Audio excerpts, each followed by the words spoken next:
What's good, everybody? It's your boy Brandon Scott again with my guy, the real Ed Oliver from Locked On Wizards. It is mailbag time and a couple questions from viewers and people on Twitter. What is the ceiling for Wes Unseld at coach? And should John Wall be considered to come back to DC? We're going to talk about Westbrook going to the Los Angeles Clippers, and we're going to have our plus and minuses about the All-Star weekend. Let's get into it next on Locked On Wizards. You are Locked On Wizards, your daily Washington Wizards podcast. Part of the Locked On Podcast Network, your team every day.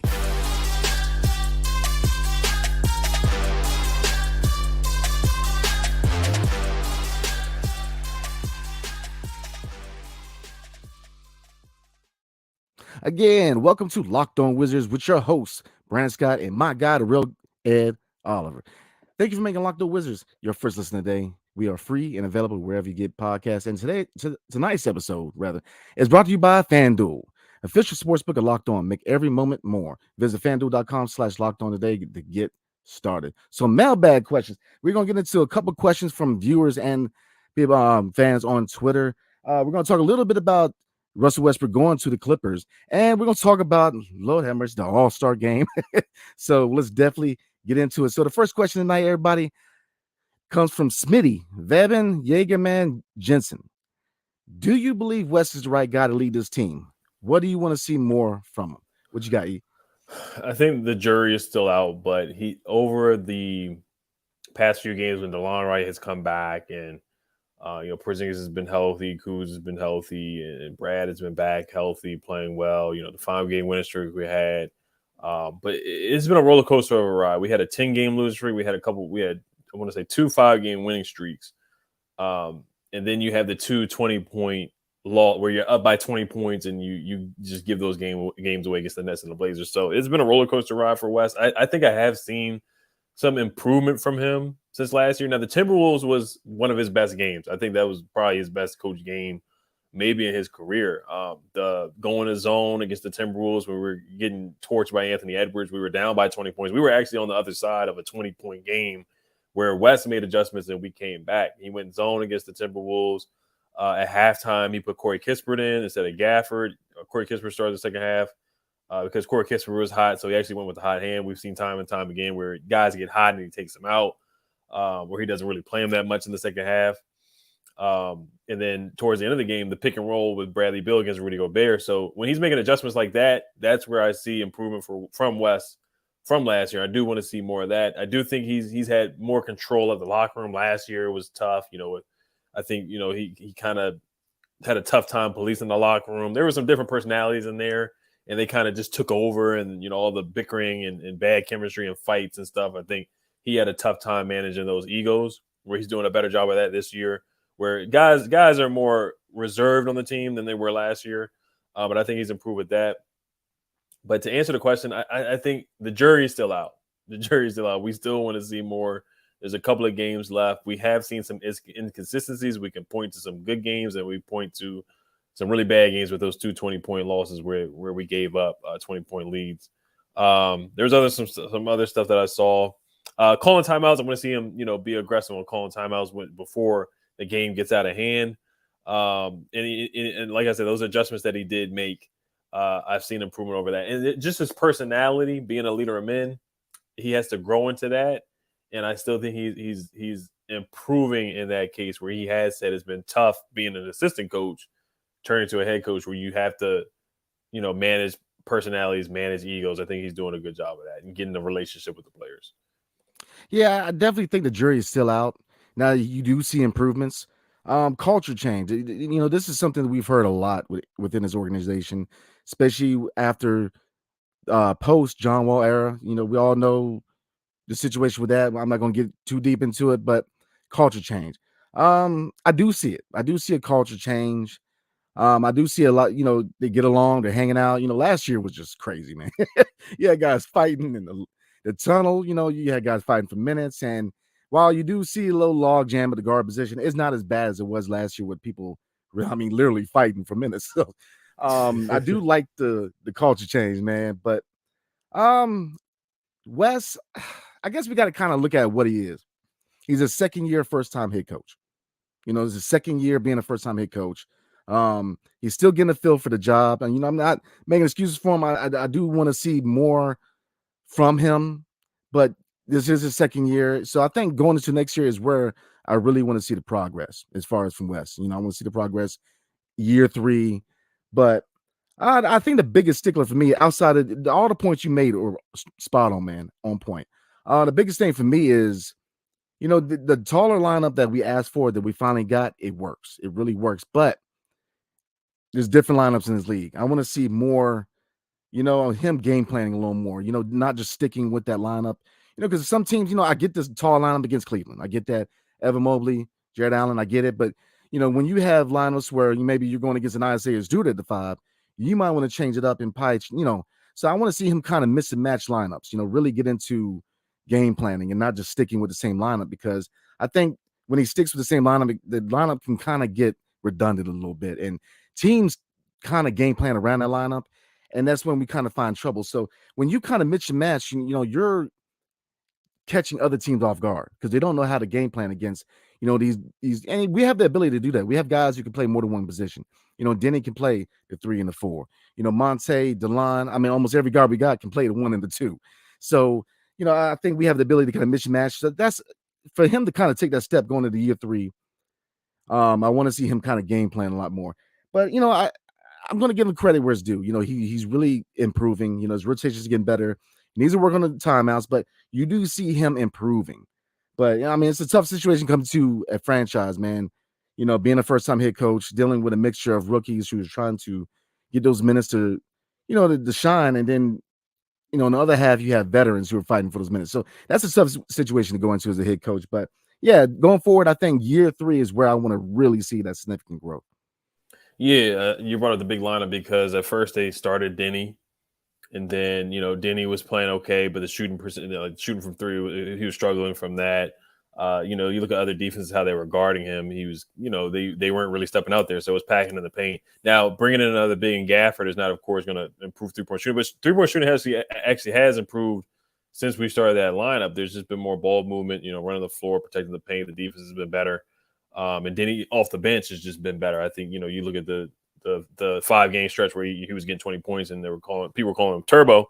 But that was a big adjustment by Wes. Wes started Anthony Gill at one point. He's just shuffled the lineup, and he has the cards he's been dealt haven't been the best either, to be fair with it to him. Bradley Beal's missed a lot of games. Kuz has missed some games. Porzingis has missed some games. He's had to play Jordan Goodwin, and Jordan Goodwin has played well. Jordan Goodwin's out of the rotation now. He's starting to get back in the rotation, but Wes has made some adjustments, but like we were talking about before, sometimes he does just stick with the game plan. Like he'll just stick with, what he planned before the game, and he won't really adjust much. And if what he planned before the game doesn't work out, he'll keep sticking with it. And that's kind of where we see with the 20-point losses coming from, where he's not. Where there's some adjustments where we see that he should make, but he's not making them. I do want to see some late game play calling improve. I do like what he did against Minnesota. I think I said that before with the, exposing Gobert, switching Gobert onto Bradley Beal on pick and roll. That really worked really well, where Bradley Beal was just cooking Gobert. But there are times where we just roll the ball out to Bradley Beal and we're just like, hey, go score, where, I'd rather see Monte bring the ball up or Kuz bring the ball up in those late game situations and then find Bradley Beal off a screen or something like that, or a screen and roll with Bradley Beal, where Bradley Beal's not just dribbling the ball 10 times and dribbling off his foot. Now, Bradley Beal, like I said, he played very well against the Timberwolves. I was very impressed with that. But sometimes the late game shots and shot selection is kind of see that there's really the plays aren't really executed well or working out well. And I think they have improved with inbounding the ball, because last year that was a problem too. They're getting a couple 5-second violations from inbounding the ball. They had turnovers throwing the ball inbounds late games, and it was just they just looked just out of place and not ready to execute down the stretch. So those are the points for Wes, but I think he's really improved over the past couple games. We've been giving him a hard time, but the last week and a half, the winning streak and the Timberwolves game, I think he's showing strides for sure. I think he is improving. Yes, sir. So the jury is still out on Wes. So before we talk about John Wall and Russell Westbrook, tonight's episode is brought to you by FanDuel. The midway point of the NBA season is here, and now is the perfect time to download FanDuel, America's #1 sportsbook. because new customers get a no sweat first bet up to $1,000. That's bonus bets back if your first bet doesn't win. Just download FanDuel Sportsbook app. It's safe, secure, and super easy to use.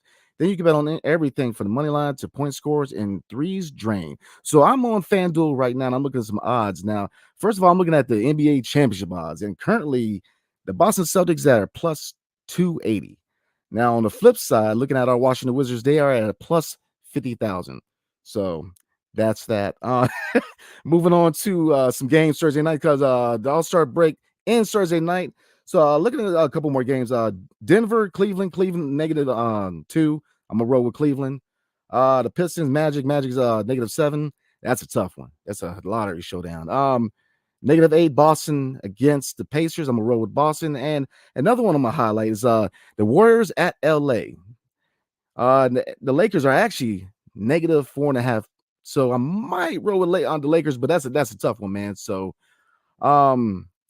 plus, FanDuel even lets you combine your bets for a chance at a bigger payout with a same game parlay, which is my go-to. I love parlays. So don't miss a chance to get your no sweat first bet up to $1,000 in bonus bets when you go from FanDuel.com/locked on. That's FanDuel.com/locked on to learn more. Make every moment more with FanDuel, the official sports betting partner of the NBA. So the second question we have tonight, definitely appreciate everybody with turning in the questions. All of them were dope and on point. This one comes from Tokyo. Why won't they get John Wall? He's better than any point guard we have, has great chemistry with Bradley Beal. We've had the most success with him, and he literally would sell out the Verizon Center, aka the Capital One Center. He'd make us better. Why are we not getting him? Man, that's a that's a long explanation, man. I'll say this.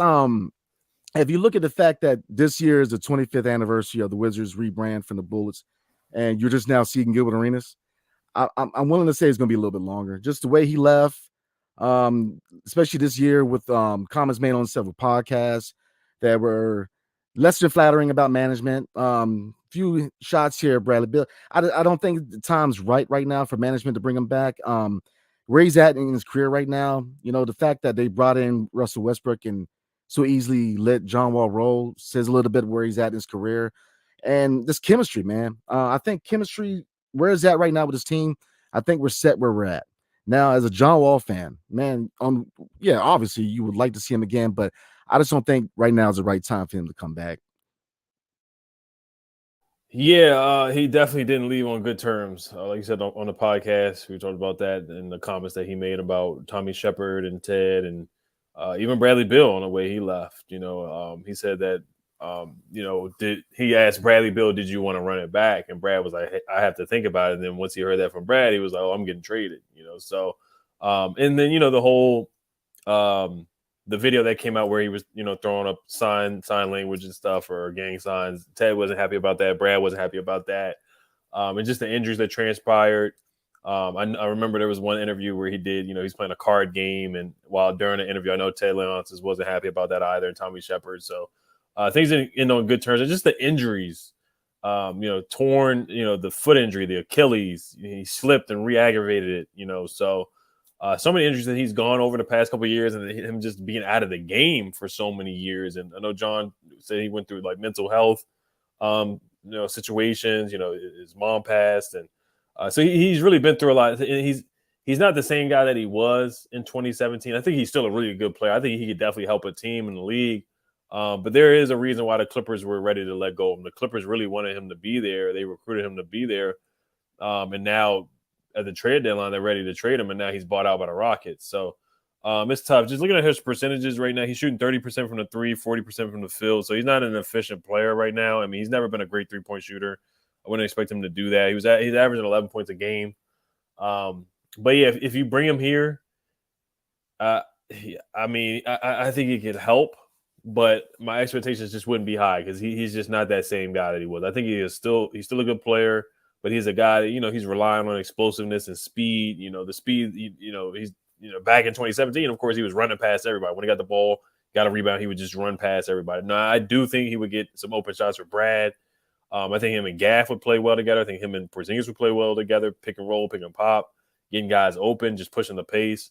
But yeah, right now, he's just not that same guy that he was. He's just not. So I don't think they'll bring him back because just the terms they left on, and if you watch the broadcast, I heard that they did their best not to really bring him up much. So that's very telling there too. So would I be open to John Wall reunion? I think I wouldn't mind it. I certainly wouldn't mind. I love me and Brandon. We both went to the Clippers game. It was lit. It was lit in Verizon Center. I mean, or AKA Capital One Center. It was lit in there. So I enjoyed it. When he said it was my city, the crowd got up. Everybody went crazy. I got up too. So I enjoyed it. It's very nostalgic. But if he did come, I wouldn't expect a lot from him. But I think he would be productive. Yeah, I just don't think the time is right. I don't see it, man. Even if he came, it's tough to have so many alpha males on the same team. With him going from franchise guy to coming in and playing second fiddle, not everybody's willing to do that, man. Not when you were that guy for 10 years. I don't see it happening.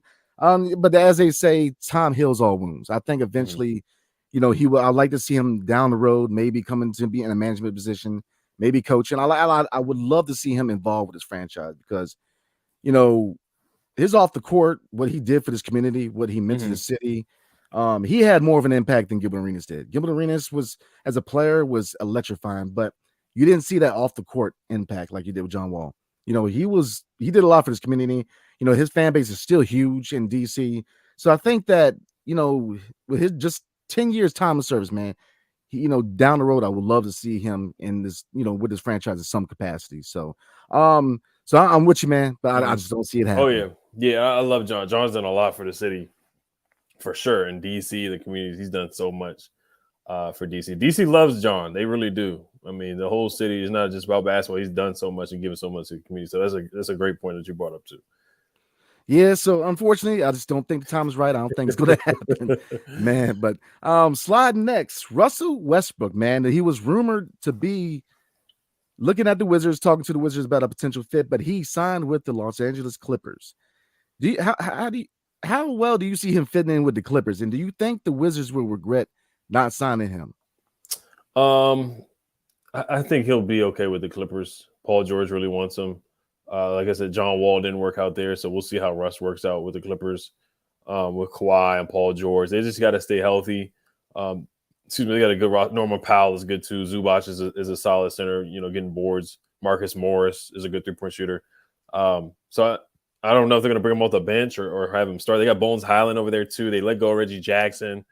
So they're an interesting team, man. They're an interesting team. So we'll see how Tyronn Lue. I think Tyronn Lue can get the best out of him. I think Tyronn Lue is a good personality to coach Russ as well. But yeah, I mean, Russ, and I think he'll know. I mean, he played with LeBron too, and he was still taking some tough shots. There were some times towards the end of the game he was throwing up some tough shots down the stretch, some head scratching shots, and that's just what you're going to get with Russ. So you got to take Russ with the good and the bad. There's going to be some bad turnovers, but there's going to be some crazy plays where you're like, wow. There's going to be some games where he'll have, some triple doubles, and there's some games where it's going to be some rough games for him. So, but yeah, I think he'll fit well with them. I don't know if he's going to come off the bench or start for them. I got to look at their starting line because, like I said, I know they got rid of Reggie Jackson, so I don't know if they're going to have. I think they will have him start actually, but I think he'll fit well. I do. I think he'll fit well with them. I think it's going to be a better fit than what it was with the Lakers because he'll have the keys to handling the ball. Where him and LeBron, LeBron's the guy who's usually handling the ball and having the ball all the time. Where Kawhi can play better off of Russ, and Paul George can play better off of Russ. So I think it's a better fit. I'm intrigued to see how it was, but I didn't believe that he was going to come to the Wizards. I know there was some reports. There was one phony report that came out. I know I sent it to you through Twitter. Somebody was saying that Chris Haynes reported that was between us and the Bulls, and I was just like, yeah, I don't believe this one bit at all. I really don't. And he's going back home. He's going right across the locker room to the Clippers. So we'll see how it goes. Yeah, I mean, the Lakers, I don't think it was ever going to fit, man. It's LeBron's team. There's so many hands can touch the ball. It's tough playing at home. It's one thing to struggle, but the struggle in front of family, the struggle in front of the home crowd, that's why a lot of people don't want to come home. I think that's a big reason why KD didn't, because there's a lot of expectations to put on you being back home. And I think that's a big reason why we never have and probably will never see KD in the Wizards uniforms, because it's just too much pressure to be at home, But I think the Clippers, if they could push the pace, I think they could do something. With them, it's just health. It's just like talking about KP, man. With the Clips with Kawhi and Paul George, man, it's never been about talent. It's just can they stay on the court long enough to play? So no, I like the fit, man. I do like the fit. So before we roll, man, All-Star game, man. I'm gonna bring up the 3-point contest, the dunk contest, and the All-Star game. You can either say dope or whack. All right, and then we'll talk about it. So, all right, let's start with the dunk contest. What you got? Oh, it was dope, man. It was dope. Yes, I sir. loved it. I loved Yes, it. sir. All right, 3-point contest. I actually didn't really watch it. I saw Damian Lillard won. I saw Julius Randle's son was like crying or upset because Julius Randle was missing so many threes. Oh, Lord, I was crying. I like Julius Randle, man, but he shouldn't have been in the 3-point contest, man. But it was dope, man. Dame was in his Weber State jersey, doing his thing. So it was cool, man. And finally, the All-Star game. I fell asleep in the second quarter. I saw Giannis came in. He made a dunk, and then he sat down. Now, Mac McClung, we got to talk about Mac McClung. He was incredible. He was sensational. Man, hailing from the Commonwealth of Virginia and former Hoya, man. I'm just saying, look, hey, he did some things I ain't never seen in the dunk contest. I mean, wow. 540. I'm telling you, man. I mean, I didn't know he had it in him, man. I mean, even he never really had those kind of ups at Georgetown, man. So, I mean, just that was cool. But the All-Star game is a letdown, man. It's like the NFL, man. It gets worse every year. It's just nobody's playing defense. They're just kind of going in, scoring a layup. It's just like it's about revenue, man. I don't see. It's not basketball. It's just a shoot around, where everybody's high fiving. I don't see it anymore. I'm just not a fan of it anymore, man. Like I said, like before the podcast, man, you didn't miss much. I mean, it's terrible. And like you said, Mike Malone said probably the worst All-Star game ever. And then like you said, we were talking before, you have players that are criticizing it because it's just not competitive anymore. And I get it, man. Look, I'm born 85. I'm an 80s baby. I grew up watching Jordan. I grew up watching the end of Magic. I grew up watching a totally different era of the NBA. And I remember All-Star games where they were hooping to win. Like they were trying to hurt people. Like it was, you know what I'm saying? Like, what was that All-Star game, man? Shaquille O'Neal dunked on David Robinson, and he did it with, I mean, you know what I'm saying? Like he was trying to hurt homeboy, man. So, and now it's just like, hey, man, what's up? How you doing this weekend, man? Hold on, let me score this layup real quick. It's just, come on, man. Yeah, so it's just it's terrible, man. I don't see the point of it anymore. So, yeah, I mean, Dwayne Wade, but I want Mac. If you watch his high school highlights, he's jumping out the gym. He's doing like windmills in games off the backboard. I forgot the high school because he wore his high school jersey too in a dunk contest. And then Georgetown, he was super athletic. I really hate how it ended with Georgetown. I hate when Georgetown had a lot of guys transfer. But Mac's been super athletic, man. I wanted the Wizards to sign him, honestly, to a G League contract. Now, Chris Dunn also, there's a report too. Chris Dunn, this is from Chris Haynes as well. He says, Bernie Lee of Thread Sports Management Ltd. has signed 2016 lottery pick Chris Dunn for representation. Dunn is receiving NBA call-up interest from playing in G League's Capital City Go-Go. So Chris Dunn most likely, unfortunately, will be leaving. But yeah, Mac McClung was incredible, man, and he's had that bounce since high school. So I wasn't surprised at all. Jericho Sims, he was awful. Trey Murphy was pretty good though. I was impressed with Trey Murphy's dunks. But I hate to see. Last thing I'll say, I hate to see Chris Dunn leave because he's a good player, man. I think he can help the Wizards right now, but he's probably going to be called up to a different team. Yeah. Hey, thank you for your service, man, because, straight up, he played well, man. But we got so many guards, man. We don't have room for him. But, hey, he played well. And it shows, look, there's something in the water down there, man. I'm they're doing some good things at Capital City Go-Go, man. You see a lot of players either getting back on their feet or really becoming really solid guys in the NBA, man. If you look at Jordan Goodwin and hats off to him, man. He did well this year, and it's tough to see him go. But, man, if there's any way to get Mac McClung, man, bring him to DC because that kid can play some basketball, man. And he's familiar in Capital One. So, I'm just saying. But we'll go ahead and end it there, man. Before we roll, you got anything, man? No, I'm good. Yes, sir. Yes, sir. So definitely appreciate the questions, y'all. Definitely appreciate the questions tonight. It's All-Star week, so we're gonna do another mailbag, and we're definitely going to answer a lot more questions. So thanks for making Locked On Wizards your first listen today. Now make your second listen, Game to Game NBA, for every moment, every top performance, every result. Locked On Game to Game covers every game across the NBA with local analysis that only Locked On can deliver. Follow Game to Game on Locked On NBA, available on Odyssey app, YouTube, and wherever you get podcasts. We are close to 3,000 subscribers on YouTube, so definitely like, subscribe, comment below, hit the notification button, and 5 stars wherever you get podcasts. And check out me and my dude, the real Ed Oliver, on Twitter and Instagram on game days and off days alike, especially trade deadlines and off season. We love to chop it up about potential moves, so definitely hit us up. So everybody, have a blessed evening, and definitely appreciate everybody, and see you next time. And